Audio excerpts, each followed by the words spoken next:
Tuesday, October 29th, 8:26 p.m. So, hey, it's Ryan. I don't know who I'm talking to, if it's Angela or maybe Edie or maybe the Missing Persons Bureau at this point. But I had a little bit of rest again, and I've recovered from... Oh, well, yeah, the last call, I dropped the call, literally dropped the phone, because when I was examining that old candy box, a hand came out of it, attached to an arm, attached to God knows what, and it started to strangle me, so my throat's a little sore. Yeah, that sounds crazier when I say it. I thought it sounded crazy when it happened and when I thought about how I would explain it.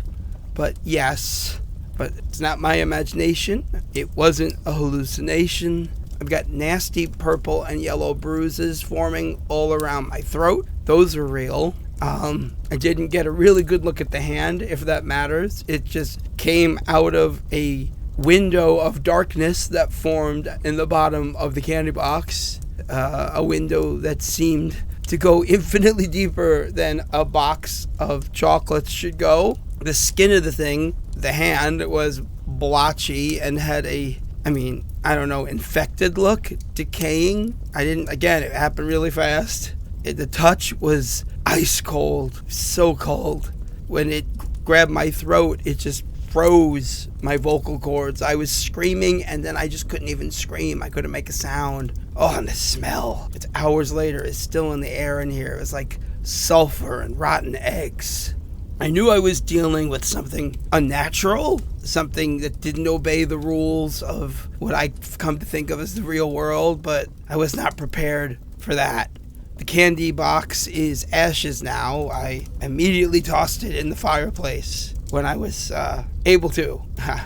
Sorry about your coffee table, Angela, but I seem to have fallen through it during the incident. So, okay, back to business. It hurt, but I'm alive. Ghosts don't really kill people, I don't think. I mean, they bang people around, obviously, and they throw things and make noises, and they scare you, but you don't hear about ghosts really killing people. Siegfried, he killed people, but he was a real flesh and blood human maniac, and he's dead now. But again, even if he is a ghost, then, well, he's a ghost, and I don't think ghosts can actually murder you. But demons, well, I don't know. They never covered demonology at PS 110 in Brooklyn, so I'm really entering new territory and opening up a whole can of worms with my belief systems here. I'm proud of myself. I didn't run away. I'm not catatonic on the floor, crying like a baby.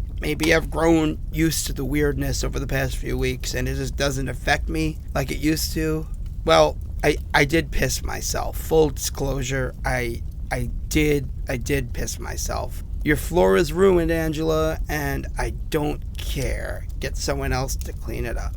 So, alright. I've been digging through Uncle Siegfried's crap, looking for clues. Really scooping the dew out of this. Trying to solve the mystery, and let me tell you, digging around in the attic, where all the juicy stuff is, the atmosphere up there is, well, the air feels thicker, and it's harder to move around. Like, the air is trying to slow you down. It pushes you back. It's subtle, but it's palpable. You can feel it. There's a static electricity in the air. I can feel every hair on my body stiffen, and half the things I touch up there cause a static shock, an actual pop or a shock, with a nice needle pinprick of pain to let you know you're still alive. Temperature in the attic is freezing. I can see my breath, puffs of vapor in front of me in the candlelight, and I'm terrified to get anywhere near that trunk, but I don't have a choice. Whatever's in there won't let me leave this place. And if I don't leave this place, I'm going to starve to death. And other than torching your house, Angela, setting the whole place ablaze, I don't really have a lot of options. I wish I could bring myself to set this place on fire, but something about that just doesn't feel right. Something won't let me. So I'm gonna Van Helsing the whole situation, do some research, and maybe I'll find a way to put an end to whatever this thing is. This might be the one and only truly brave thing I ever do in my life. So I feel compelled to learn everything I can about what's haunting this place. And hopefully knowledge is power, right? Every time I turn my back on that trunk, I swear I heard it shift around. I heard the floorboards creak under it. And there's a scratching noise from inside. Yeah, it's unnerving. It's like rats in the walls. Listening to it starts to feel like the scratching is coming from the inside of my own skull. Like my head is a pumpkin for Halloween and someone's slowly scooping out what's inside. It really makes me feel something is carving out my mind to make room for itself in my own head. So I don't want to undersell how unnerving, how unsettling and terrifying it is to be upstairs now. Again, I'm not that brave. I want to be brave, but I just don't have a choice. So I remembered that Siegfried or Detective Morton or whoever was collecting evidence and using newspaper clippings as bookmarks. And there was one book in particular upstairs that was overflowing with, the news clippings. It had notebook pages taped to the inside of it in a bunch of places and lots of scribbled half-assed maps and charts. So that's the book I grabbed. Somebody thought it was important. It's huge, first of all. It's leather bound, I think. I don't know of any living thing that has skin this texture, and really it's more reptilian than anything else. There's scales if you look at the material close. Anyway, the book has metal clasps and hinges on the spine. It weighs a ton. The pages inside are not regular paper. They're more like canvas, maybe. There's no title on the cover, just a weird symbol. It's made of metal. It's an upraised pentagram. It's got an eye in the center. The eye is an actual polished stone painted that's set into the material of the cover. And there's a circle around the pentagram on the cover. It's made of small bones carved with that weird squiggle writing. They might be finger bones. I hope I'm wrong. Inside, the book is written mostly in that same crazy nonsense script that looks like some made-up elf language from a Tolkien book. Also, there's lots of pages that have codes, I think. They're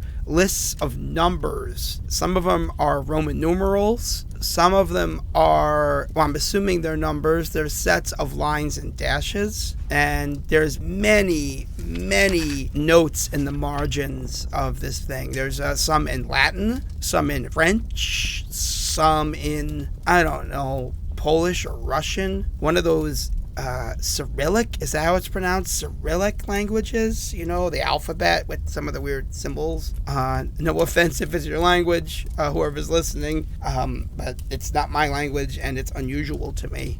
All of that stuff, the languages I recognize, look more recent than the squiggly words. So I'm guessing that this book over many decades has passed through many hands in many places around the world, and people left their notes. And I really wish I knew other languages right now more than ever. At first I got excited because there's some sections in English, but it's old English with lots of ye and thou. The pages are of a different material. They're more like paper, like a really old hand press looking kind of paper. There's lots of and strange uses of words that don't really jive with how I understand those words to normally be used. Lots of the letter V being used in weird places.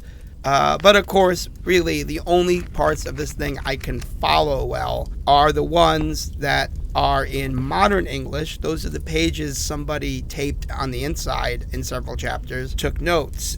That's been written in ink of an old quill, looks like an old fountain pen maybe. First of those inserts is all about how the name of the entity holds power over it, as there is power in a name and naming a thing. The thing calls itself, of course, what it calls itself, that part's scribbled out. It's scratched right out. I can't even begin to tell what was originally written there. So whatever the name of the thing is holds power. This is all in cursive. It's a very tight cursive. It's hard to read. A wise wizard will give himself a secret name that he identifies with so that one's family name or Christian name cannot effectively be used against oneself. All right. Again, there's something here that's been scratched out and blotted out in ink. Whatever it is, it calls out the name of one who has caught its interest or ire.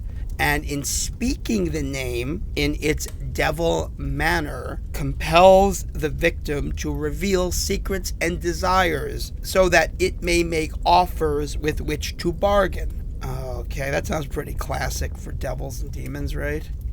And again, this is scratched out, whatever it is, the blank may offer many gifts,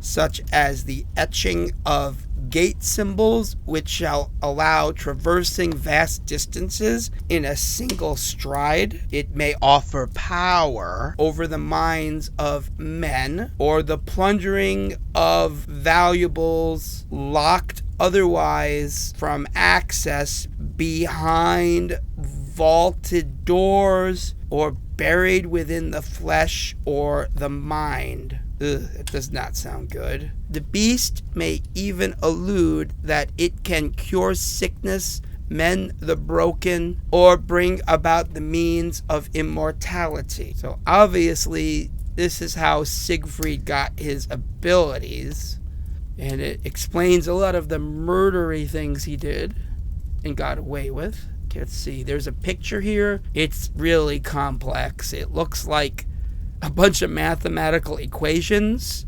and a diagram of the solar system had a baby. I don't know how else to describe it. Oh, you know what? It looks just like what I saw drawn in the bottom of the candy box with the black light in invisible ink, before I got throttled, okay? It says it's a gate. This is a gate. A lot of this is more numbers. It's a number code or something. I don't know this. I'm skipping. All right. While under the influence and power of being named by the devil, the creature may coerce the unwary wizard into written contract or instruction. The serpent's tongue is not forked, but it is a spiral, as in the snail's shell. Spiral. I've been seeing spirals. Having writ the words dictated by, and it's scratched out and someone wrote beast over it, dictated by the beast, the scribe is then bound to undertake such activities. And there's a lot of stuff scratched out here. Only a few words are legible, but offer, blood, sacrifice, yada yada. Skipping. Okay, the beast delights in tormenting its victim. The unwary who bargain with the thing can be made to forget the bargain itself, what has been promised, and even the terms of the bargain, and yet they are still bound to the contract. And in this way, the foolhardy bargainer may find themselves performing tasks and forgetting the reason why. Those that make contract with the beast in such states, if questioned, will create lies and delusions to explain their behavior. And will they themselves truly believe these falsehoods? The ritual of the contract must include a testimony. This is scratched out. Someone just wrote the beast again. The beast will offer proof of its history and evidence of its true power. The bargainer must bear witness. When testimony ends, only then shall the beast accept what has been offered to it. The offering may be of blood, service, or vessel. Okay? The creature always honors the bargain, but in such a way as to cause as much misery and mischief as possible. because such beings hate all life within our sphere. They are jealous and they covet flesh so that they may wear it and walk upon the earth and know power over the world of man. It's scary, but I'm not going to negotiate with the boogeyman. I just want to kill it, send it back where it came from, or find a way to make it harmless. Yada yada, boom boom boom. There's more Latin, there's some French. Okay, powers of the beast. It may manipulate the atmosphere, causing changes in weather and bringing about storms and mists to confound and harass the unprepared summoner. Well, okay, yeah, like what, 2 weeks of rain and another week of fog? That tracks. Those lost in the beast's foul emanations are subject to cruel illusions that may lead to self-harm. Walking about in waking dream.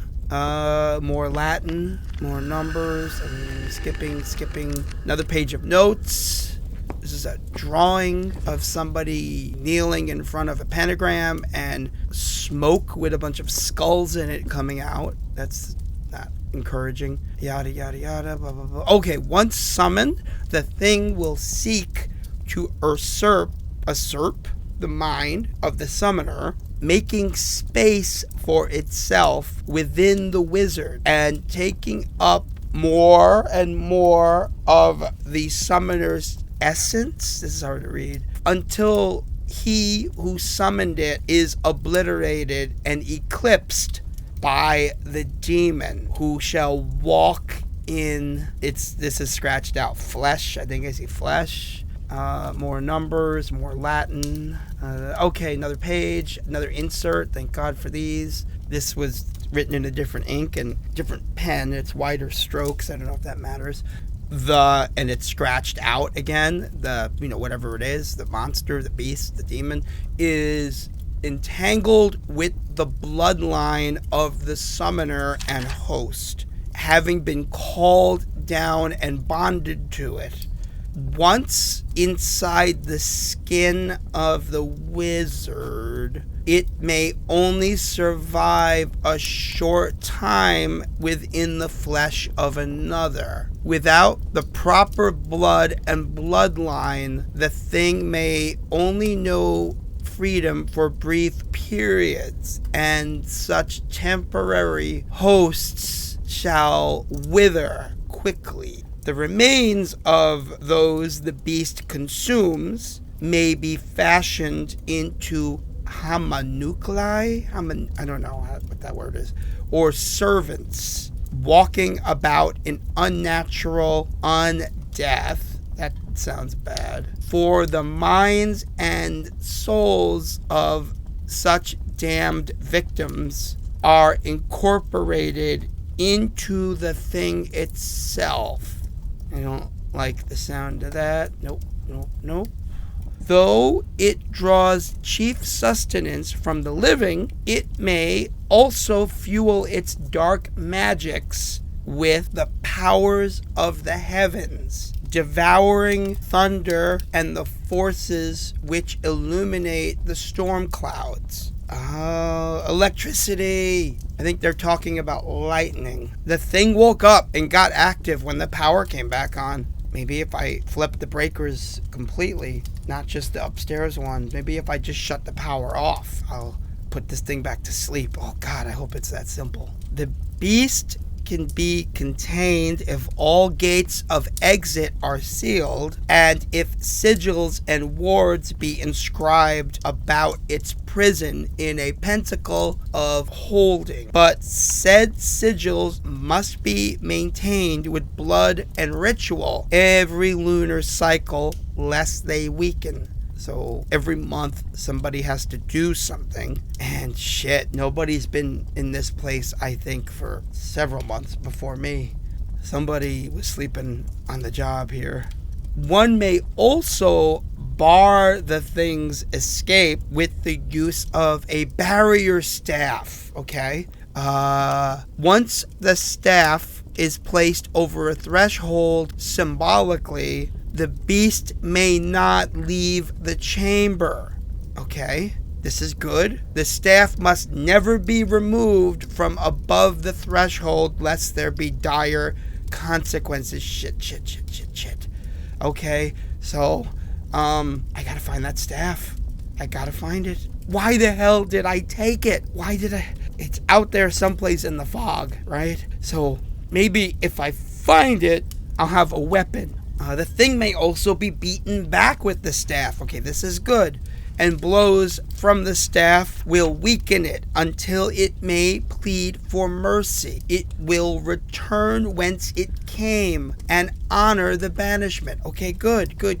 So that's it. That's my chance. My only chance. I need to find that staff.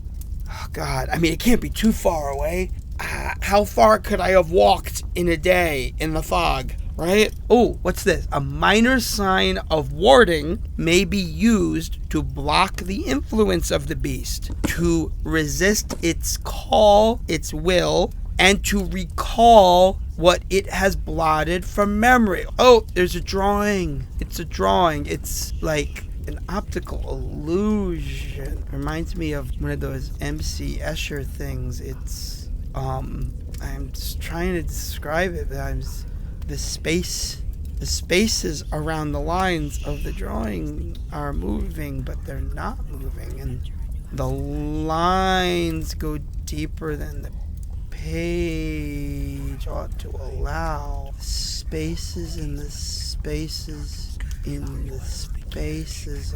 There's symbols. There's symbols, and you can't see them except in the corner of your eye. And my eye wants to look at them. And my eye keeps trying to focus on the symbols in the... Oh, ow, oh, my head. Oh, okay, oh, this hurts. My head hurts. I can't close my eyes. I can't close my eyes, and something will not let me turn my head away. I have to look at the drawing. My nose. I'm getting a nosebleed.